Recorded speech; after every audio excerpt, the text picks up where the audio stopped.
நீங்கள் ஒன்று பண்ணுங்கள், இன்ஸ்டாகிராமை டெலிட் பண்ணிவிடுங்க. நம்ம நிறைய நேரங்களில் சோஷியல் மீடியாவில் டைம் ஸ்பெண்ட் பண்ணுறதை குறைக்கணும்னு நினைக்கிறது டைமை சேவ் பண்ணுறதுக்கு நினைக்கிறோம். ஆக்சுவலாக நம்ம மென்டல் ஸ்பேஸை சேவ் பண்ணுறதுக்கு நிறைய நேரம் சோஷியல் மீடியாவில் டைம் ஸ்பெண்ட் பண்ணுறதுக்கும் நம்ம மென்டல் ஹெல்த்துக்கும் டேரெக்டாக கோரிலேஷன் இருக்குது. அதை பற்றி தான் இந்த வீடியோவில் பார்க்க போகிறோம்.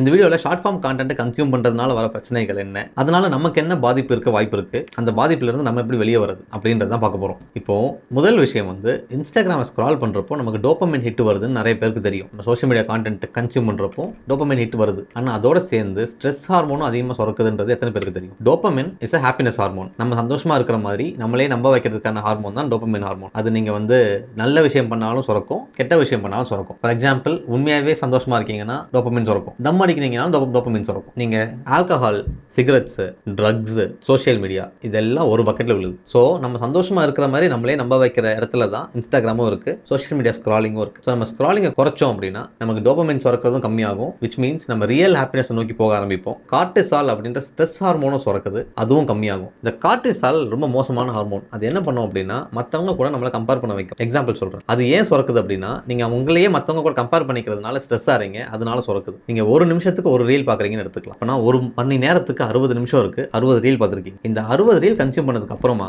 நீங்கள் 60 பேரோட உங்களையே கம்பேர் பண்ணியிருப்பீங்க. இந்த ஆள்கிட்ட இந்த கார் இருக்குது, நம்மகிட்ட இல்லை. இந்த ஆள் இந்த காலேஜில் படிச்சிருக்கான், நம்ம அங்கே படிக்கல. இந்த ஆள் அந்த ட்ரெஸ் போட்டிருக்கான், நம்மகிட்ட அந்த ட்ரெஸ் இல்லை. இவன் இது மாதிரிலாம் பேசலாம், நம்மளால பேச முடியல அப்படின்னு நீங்கள் உங்களையே கம்பேர் பண்ணிட்டு இருக்கீங்க கான்ஸ்டன்ட்டாக. நீங்கள் உங்களையே 60 பேரோட ஒரு மணி நேரத்துக்குள்ளே கம்பேர் பண்ணால் உங்கள் மனநிலை எப்படி இருக்கும்? உங்கள் மென்டல் ஹெல்த் சவுண்டாக இருக்கணும் அப்படின்னா கம்பேரிசனை ஸ்டாப் பண்ணணும். அது ஒருத்தர் கூட நீங்கள் உங்களை கம்பேர் பண்ணிக்கிட்டாலே பெரிய பாதிப்பு ஏற்படுத்த வாய்ப்பு இருக்குது. ஆனால் நீங்கள் 60 பேரோட அதுவும் ஒரு மணி நேரத்துக்குள்ள கம்பேர் பண்ணிக்கிறீங்க. அப்போ அந்த பாதிப்பு எவ்வளோ பெருசாக இருக்க வாய்ப்பு இருக்குது. இதுலேருந்து வெளியே வரணும் அப்படின்னா ஸ்க்ராலிங்கை ஸ்டாப் பண்ணணும். அதாவது ஷார்ட் ஃபார்ம் கான்டென்ட் கன்சியூம் பண்ணுறதை குறைச்சிக்கலாம். அதுக்கு பதில் 1 hour லாங் யூடியூப் வீடியோ பார்க்கலாம். அட்லீஸ்ட் நீங்கள் அது ஒருத்தரோட கான்டென்ட் கன்சியூம் பண்ணுறீங்க. ரெண்டாவது, உங்களை இன்ஸ்டாகிராம்லேயே தங்க வைக்கணுன்றதுக்காக செய்கிற எடிட்டிங் பேர் ரிட்டென்ஷன் எடிட்டிங்னு சொல்கிறாங்க. அதாவது ஆடியன்ஸை ரீடைன் பண்ணுறதுக்காக பண்ணுற எடிட்டிங் தான் ரிட்டென்ஷன் எடிட்டிங். உங்கள் எடிட்டிங்கில் ரிட்டென்ஷன் அதிகமாக இருக்குது, ஆனால் இன்ஃபர்மேஷன் உங்ககிட்ட எவ்வளோ ரீடைன் ஆகுது? நான் ஒரு கேள்வி கேட்குறேன். இதுக்கு முன்னாடி பாயிண்ட்ல சொன்னால் அதே விஷயத்தை யோசிப்போம். நீங்கள் ஒரு மணி நேரத்தில் 60 கான்டென்ட் கன்சியூம் பண்ணுறீங்க. எத்தனை கான்டென்ட்டை உங்களால் ரீகால் பண்ண முடியும்? அதில் எந்த வீடியோ பார்த்தீங்க, யார் பேசினாங்க, என்ன பேசினாங்கன்றத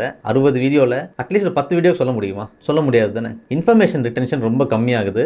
உங்கள் மெமரி பவரையே ஆக்சுவலாக அது குறைக்குது. ஏன்னா கான்ஸ்டன்ட் ஸ்க்ராலிங் உங்களுக்கு டோபமைன் ஹிட் தான் தருதே தவிர இன்ஃபர்மேஷன் தரல. நம்மள நிறைய பேர் இன்ஃபர்மேஷனுக்காக, எஜுகேஷனுக்காக இன்ஸ்டாகிராம் யூஸ் பண்ணுறோன்னு நம்மளே நம்ம ஏமாற்றிட்டு இருக்கோம். ஆனால் உண்மை என்னன்னா நம்ம டோபமைன் ஹிட்ஸ்க்காக மட்டும்தான் இன்ஸ்டாகிராம் யூஸ் பண்ணுறோம். எந்த இன்ஃபர்மேஷனும் அதுலேருந்து பதிய போகிறது இல்லை.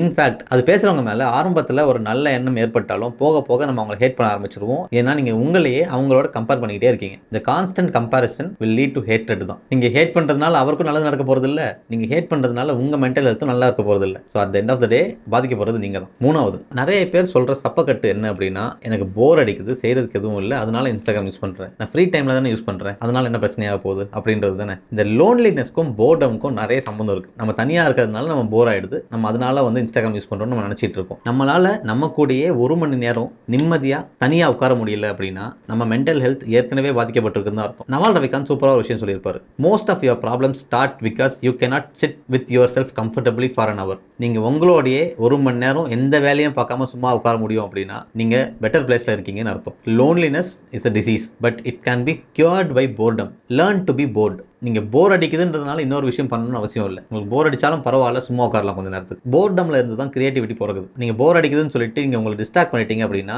நீங்கள் கிரியேட்டிவ் பர்சனாக இருக்கிறதுலேருந்து ரொம்ப தூரமாக போயிட்டு இருக்கீங்கன்னு அர்த்தம். So you have to be bored in order to get creative. உங்களுக்குள்ள இருக்க கிரியேட்டிவிட்டியும் விஸ்டமும் வெளியே வரணும் அப்படின்னா உங்களுக்கு முதல்ல போர் அடிக்கணும். So be comfortable with boredom. So நாலாவது, ஃபாலோவர்ஸ் அப்படின்ற ஒரு விஷயம் வந்து வேனிட்டி மெட்ரிக் தான். அது கன்சியூம் பண்ணுற உங்களுக்கும் தெரியும், கான்டென்ட் கிரியேட் பண்ணுறவங்களுக்கும் தெரியும். இப்போ என்ன டிஃபரன்ஸ் அப்படின்னா கன்சியூம் பண்ணுற உங்களுக்கு அது வேனிட்டி மெட்ரிக்னு தெரியும், ஆனால் you feel that you matter to content creators. நான் இப்போ கான்டென்ட் போடுறேன், நீங்கள் பார்க்குறது ரொம்ப முக்கியம் நீங்கள் நினச்சிக்கிறீங்க. ஆக்சுவலாக கிடையாது. நீங்கள் ஒருத்தர் பார்க்குறதுனால எந்த பெரிய சேஞ்சும் வரப்போகிறது இல்லை, நிறைய பேர் பார்க்குறதுனால தான் சேஞ்ச் வருது. So you don't matter in terms of content. அதே தான் கான்டென்ட் கிரியேட்டர் இருக்கும். நீங்கள் ஏன் கான்டென்ட் பார்த்தா தான் உங்கள் லைஃப் மாறணுன்றது வந்து இன்டென்ஷனாக இருக்கணும் கூட அவசியம் இல்லை. நான் கான்டென்ட் போட்டு போயிடலாம், நீங்கள் பார்க்கலாம்னா இன்னொரு 100 பேர் பார்க்க போகிறாங்க. ஸோ மேட்டர் என்னன்னா I don't matter, you don't matter, especially in content space. Real லைஃப்பில் தான் நம்ம 2 பேரும் முக்கியம். கான்டென்ட் கிரியேஷன் ஸ்பேஸில் நம்ம 2 பேருமே முக்கியம் கிடையாது. நீங்கள் என்னோட ஃபேமிலி, நீங்கள் என்னோட ஃபாலோவர் அப்படின்னு சொல்லி நிறைய பேர் உங்களை ஏமாற்றி வச்சிருக்காங்க. இதுக்கும் நடிகர் சங்கத்துக்கும் வித்தியாசமே கிடையாது. ஸோ நம்ம இன்னொருத்தரோட ஃபேமிலி கிடையாது.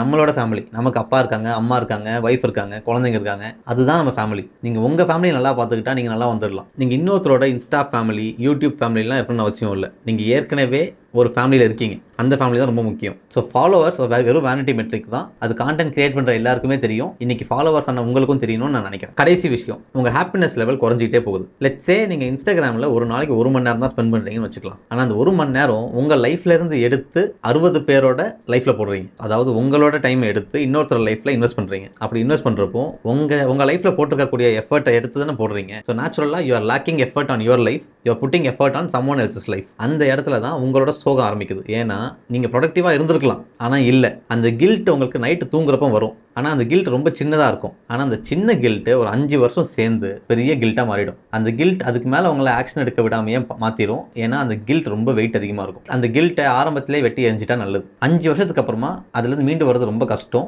ஏன்னா அது ஒரு ஹேபிட்டாக மாறி இருக்கும். நீங்கள் முதல் தடவை ஒரு தப்பு பண்ணிட்டீங்க அப்படின்னா அது ஆக்சிடென்ட். நீங்கள் 2வது தடவை தொடர்ந்து பண்ணிட்டீங்கன்னா it's a start of a new habit. இதே நீங்கள் 5 வருஷம் பண்ணியிருக்கீங்கன்னா it's a very strong habit. அந்த ஹேபிட்டை பிரேக் பண்ணுறது ரொம்ப கஷ்டம். The sooner you get rid of social media that feeds you short form content, the better. இப்போ நான் சொல்ல வரது என்ன அப்படின்னா, ஷார்ட் ஃபார்ம் கான்டென்ட்டை கன்சியூம் பண்ணுறதை கம்மியாக்கிட்டு லாங் ஃபார்ம் கான்டென்ட் நிறைய கன்சியூம் பண்ண ஆரம்பிக்கலாம். ஏன்னா real information, real knowledge long ஃபார்மில் இருக்குது. ஆனால் நம்ம நாலேஜ் எடுக்கிறோன்ற பேரில் நம்ம ஏமாற்றிக்கிட்டு ஷார்ட் ஃபார்ம் கான்டென்ட் கன்சியூம் பண்ணி கடைசியாக நாலேஜும் எடுக்கல, நம்ம லைஃபையும் இழந்துட்டு இருக்கோம். இதெல்லாம் விட ஒரு முக்கியமான ரீசன் இருக்குது. என்ன ரீசன் அப்படின்னா, US டிபார்ட்மெண்ட் ஆஃப் ஜஸ்டிஸ் ஒரு ஸ்டடி ரிலீஸ் பண்ணியிருந்தாங்க. அந்த ஸ்டடியை பாஸ்டன் பாம்பிங்ஸ் கொட்டின மாதிரி ரிலீஸ் பண்ணாங்க. பாஸ்டன் பாம்பிங்ஸ் அப்போ கூட அந்த பாம்பு வெடிக்கிறப்போ அந்த இடத்துல இருந்து அந்த டெத்ஸ் எல்லாம் பார்த்தவங்களை விட டிவியில் அந்த பாம்பிங்ஸை பார்த்து ஸ்ட்ரெஸ் ஆயிருப்பாங்கல்ல, அவங்களோட ஸ்ட்ரெஸ் லெவல்ஸ் ரொம்ப அதிகமாக இருந்ததுன்னு சொல்கிறாங்க. அதாவது என்னன்னா, media has a power to increase stress levels. So நேரில் ஒரு கெட்ட விஷயத்தை பார்க்குறப்போ, நேரில் ஒருத்தவங்க கூட நீங்கள் கம்பேர் பண்ணுறப்போ உங்களுக்கு வர ஜெல்லசியோ, உங்களுக்கு வர ஃபீலிங்ஸை விட நீங்கள் ஆன்லைனில் பார்த்து அதே ஃபீலிங் வருதுன்னா அந்த ஃபீலிங் பல மடங்கு அதிகமாக இருக்கும்னு சொல்கிறாங்க. இந்த ஸ்டடி பேர் வேணால் நான் சொல்கிறேன், நீங்கள் நோட் பண்ணிக்கோங்க, அப்புறமா போய் படிச்சு பாருங்கள். Media's role in broadcasting acute stress அப்படின்னு சொல்லியிருக்காங்க. So media has a role in broadcasting stress. So ஒரு கான்டென்ட்டை நீங்கள் இன்ஸ்டாகிராம்லையோ சோஷியல் மீடியாலையோ கன்சியூம் பண்ணுறப்போ நீங்கள் நிறைய பேர் கூட உங்களை கம்பேர் பண்ணிக்கிறீங்கன்னா அந்த கம்பேரிசன் மூலிமா வர ஃபீலிங் நீங்கள் நேரில் ஒருத்தர் கூட கம்பேர் பண்ணுறதை விட பல மடங்கு அதிகமாக இருக்கும்னு சொல்லுது.